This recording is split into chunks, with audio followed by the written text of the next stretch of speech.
Hi everyone, so I'm Frida, if you don't know, and I'm going to be presenting on Coldwater Creek by Robert Sheldon. So Coldwater Creek is a grade 1.5 to 2 piece, depending on what system you're using. It's pretty easy, it's pretty short. Most of the parts have ranges of under an octave, but I think it is one of the greatest pieces of music ever written. That's kind of a joke, but also kind of not. I think it's a brilliant piece for beginning bands. So let's get into it. So first of all, Robert Sheldon is a Florida-based music educator and composer, but part of the reason I think it's really cool to do some of his stuff is he spent years teaching in the Illinois public school system. Coldwater Creek itself was dedicated to Robine Grade School's band, which is located in East Peoria, so that's less than an hour away from us. And I just think it's really cool to program kind of local music like that. Robert Sheldon is mostly an educator. He teaches music education down in Florida. So a lot of his music is geared towards that. He is a composer, but he's composing to teach the music that he composes and to give that music to other educators, which I think from our perspective as music ed students is just really cool. So first of all, let's just get into what's going on in this piece. What's the form and what are the major themes? And the first thing we have to introduce is this one. I'm just going to play it on the piano because I've just been struggling with some audio lately.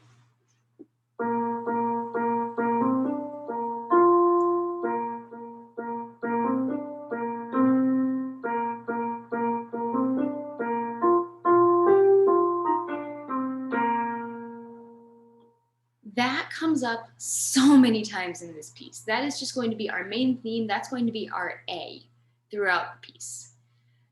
You will hear it a lot. It's a beginning band piece, so it repeats. The other really interesting thing that goes on is this theme, our secondary theme or B theme.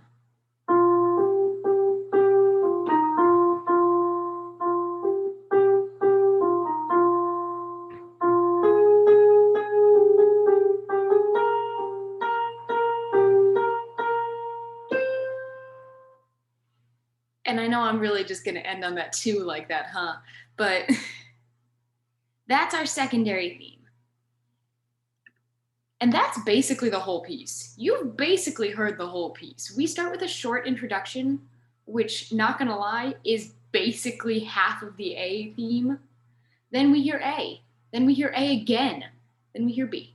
It's interesting and cool. Then we hear A 3 more times before we get to a coda. And the coda is once again pretty much the A theme.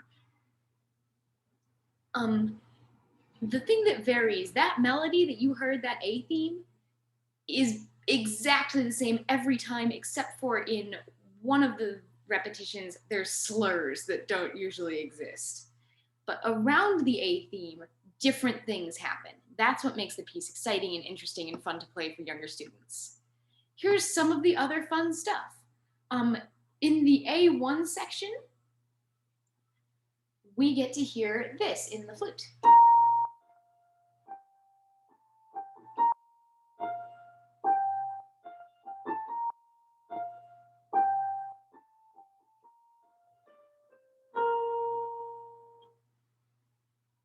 Which is clearly different from the theme without that present.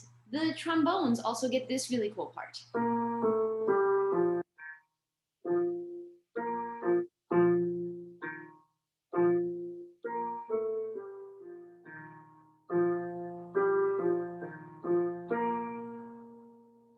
And that's all going on in the background of that A theme, and it just serves to provide some points of interest. When we start to get into the A3 theme, we get this thing in the trumpets, which sounds not great on its own.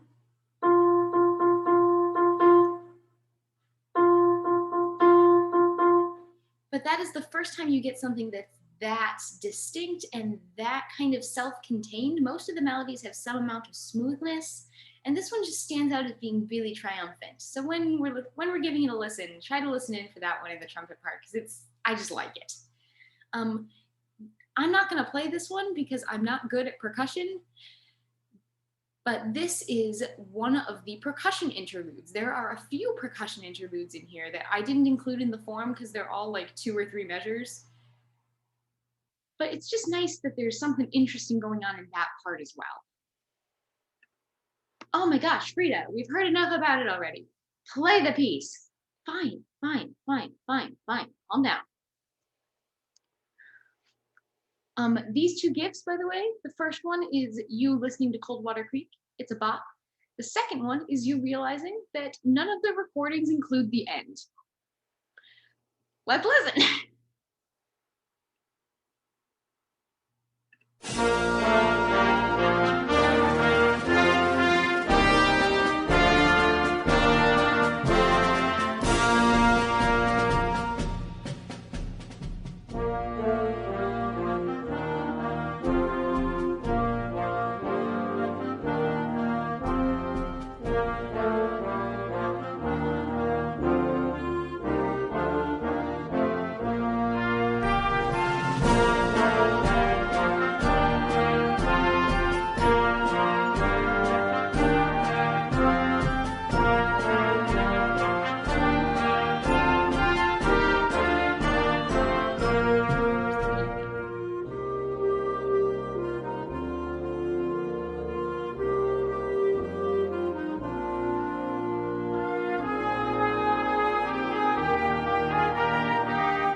Slurs in the melody.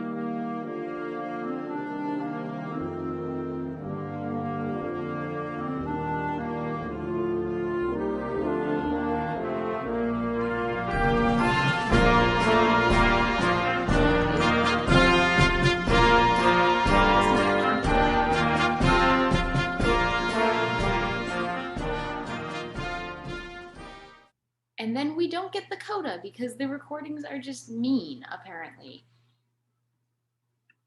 So going back to the presentation,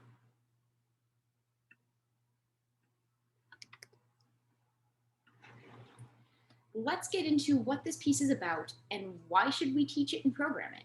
I think there are a lot of reasons. Let's get into those. Here's the program note. I'm not going to read it to you. If you want to pause the video, go ahead and read it. But what you'll notice about this program note is the piece isn't very programmatic. We don't get a lot of information on what exactly it's about, which will come back into play as I talk about some other stuff later. So what's in this piece? There's a very limited range in every part. The clarinets don't go over the break, the flutes don't use their low range, the timpani part only includes 2 drums, with the exception of the flute part, which I think is a little bit over an octave. There are no parts over an octave. Every part has less than an octave range. Or I believe the saxophones are exactly an octave, but there's a very limited range, which is really cool. Rhythmic values include beamed, not singular eighth notes, quarter notes, half notes, dotted half notes, and whole notes. That's it. That is the entire list of rhythms in this piece, with the exception of the snare drum, which gets some rolls and some 8th to 2/16th note rhythms. So da da da da da da. There are also varied articulation styles, which is just really nice in the beginning piece. There's a lot to teach. You've got tenuto tonguing, you've got accents, you've got slurs. There's not really any staccato, but there's a nice marcato accent at the end, which you didn't get to hear because the recording doesn't have the ending, but you know, whatever. All of the parts are very well doubled. There are never more than 2 or 3 rhythmic lines going on at any given point, exempting percussion, which is doing its own thing. But within the structure of the piece, there are usually basically 4 parts: a soprano, alto, tenor, and bass. And that means that if you're playing flute, you can listen into the oboes. If you're playing clarinet, you can usually listen into the trumpets. There's never a section that's just left on their own, especially in the brass. Like the horns are always in unison with someone so they have a chance to listen in. Um, Although there's all this doubling, all of the parts have something interesting about them. The euphonium and trombone parts are not identical. The flute and oboe parts are almost identical, but at one point the flutes play this,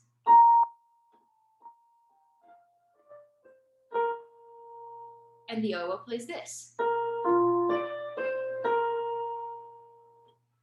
And those parts are basically the same. They're in rhythmic unison. They end up in the same place, but it just gives every student a chance to feel like their instrument is doing something important. Each section also gets a little feature. The clarinets, you might have noticed, have the melody most of the time. But even around that melody, every section has a chance to do something interesting.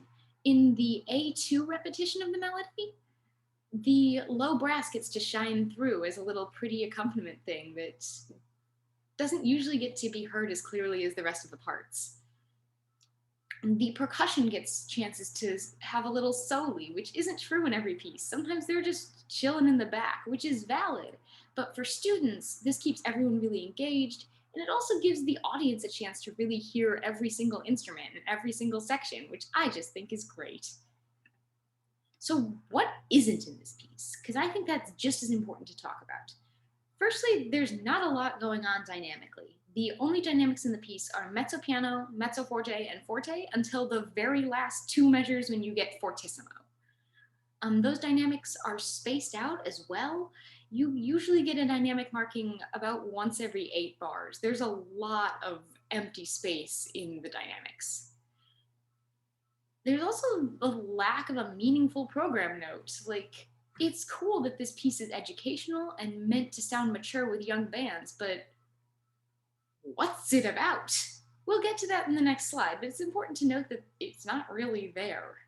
There's also a really small variety of melodic material. The melody is basically da da da da da da da da a lot of times. And I don't think that's a bad thing either. It's worked with really well and it's given a lot of varied accompaniment, but there just isn't a lot of melody to work with, and that's important to note. So what is it about? The program note doesn't say much, as we've talked about. So I did some research. Coldwater Creek is a small river in Missouri. It is a tributary of the Missouri River. It's currently kind of contaminated, but the piece was written in 1996, and I don't think that's what it's about.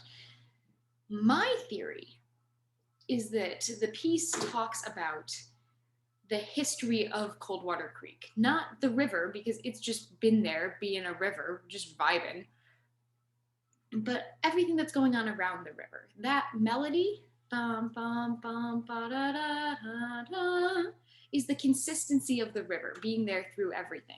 And then everything that's going on around it is what happens. There are moments of peace, like in the A2 theme, that's just accompanied by a few brass instruments. And there are moments of turbulence where the percussion comes through and the trumpets have that little thing going on. It sounds almost militaristic. And that's really interesting because the town that Coldwater Creek runs through was the site of a Civil War battle. So that's my theory. It's just the history of the area with the river running through it. But I think the coolest thing about this piece is that the composer is still alive. I've emailed him. I haven't emailed him about this, but I'm 100% going to, because the best way to know a composer's intent is to ask him. Robert Sheldon is alive and kicking, and he does respond to emails. I have emailed him. It's really neat. So why should we program this? So for young bands, it does sound really musically mature, and it's very achievable. It is rhythmically and pitch-wise very simple, but it sounds like a piece. It sounds like something that a much more advanced ensemble could be playing. And I think advanced ensembles should play it.